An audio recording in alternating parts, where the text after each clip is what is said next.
when you say live your life like a prayer, what is your interpretation of that? It means to dedicate your life to lovingness and the acknowledgement of the divinity of our Creator, and to love your fellow man as yourself, and to be willing to forgive any seeming shortcomings, and to forgive the past especially. Because if you think of it, every resentment that you have, or anger, or dismay, or something, is always about the past. People never realize it. Every negative feeling you have is about the past.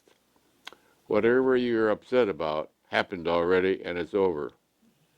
So the big news is get over it. And even if somebody shot your foot off, that was just a few seconds ago. It's not now. It was already the past. So stop clinging to the past allows us a much greater freedom to be who we really are, and to discover the presence of God as lovingness within us.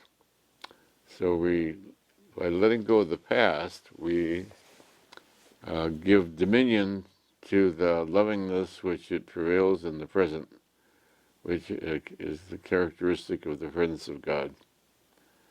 So we acknowledge God's presence by our willingness to let go of the past and to be loving and receptive in the present.